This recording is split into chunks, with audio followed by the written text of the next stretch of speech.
Coucou les amis, comment allez-vous? Aujourd'hui, nous allons parler d'aéronefs. C'est mon top 10 des avions de chasse mondiaux que je préfère. Les avions, comme vous avez pu le constater en cliquant sur cette vidéo, c'est ma passion. Il y a quelques années de cela, j'ai été au salon du Bourget et j'en ai gardé un excellent souvenir. Ça a été pour moi l'occasion de monter dans de superbes aéronefs, surtout étrangers, notamment américains et russes. Allez, trêve de bavardage, c'est y part. On commence ce top par un avion connu de tous, je veux parler bien sûr du Mirage 2000. Ce monomoteur a été sur beaucoup de théâtres d'opération et est encore produit aujourd'hui. Il a aussi été racheté par l'armée de l'air grecque, également dû à ses performances de haut vol. Ses ailes en delta le rendent typique.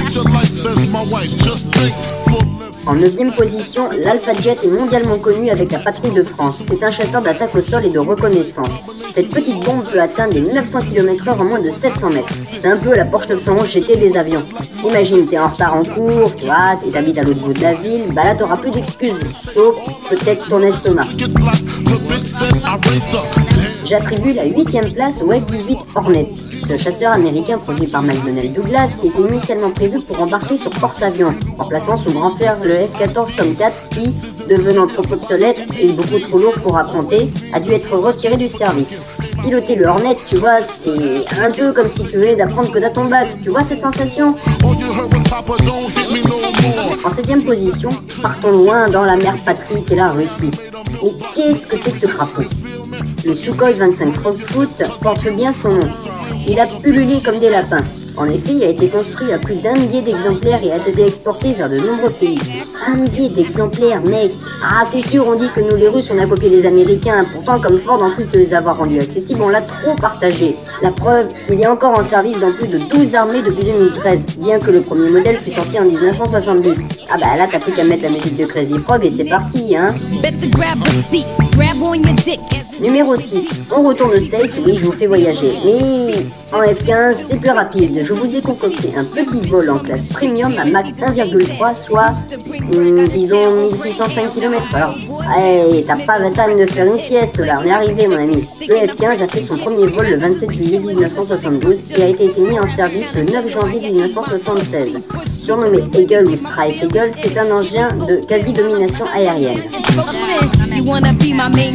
En 5e position, le Sukhoi T-50 est un avion reprenant les caractéristiques du F-22 Raptor américain. Ce prototype russe a vu le jour sous l'appellation PAK-FA, traduit en français, Futur Système Aéronautique de l'Aviation du Front.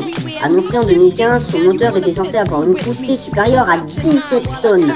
En gros, c'est un peu comme si le ciel te tombait sur la tête.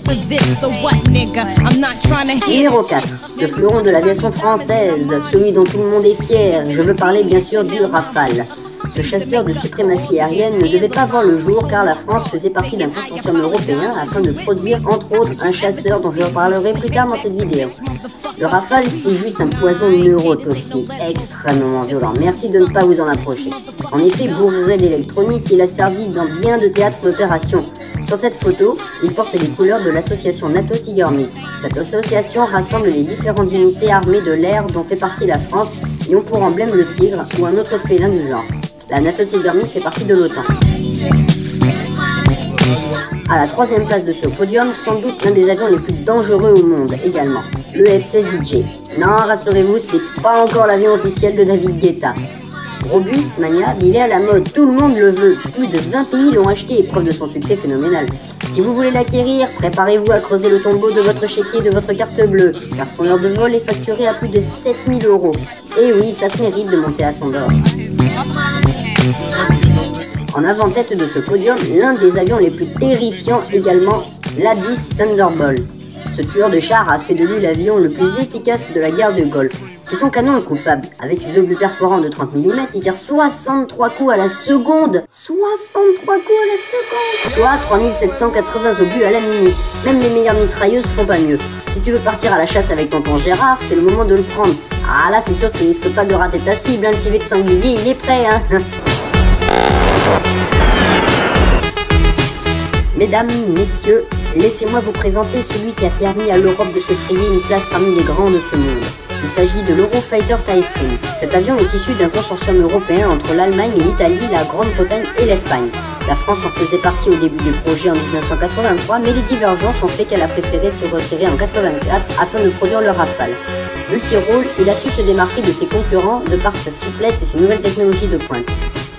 Voilà, ce top 10 touche à sa fin, j'espère que vous aurez pris plaisir à le regarder. Si c'est le cas, mets un pouce bleu et abonne-toi pour que ton cœur te laisse pousser des ailes.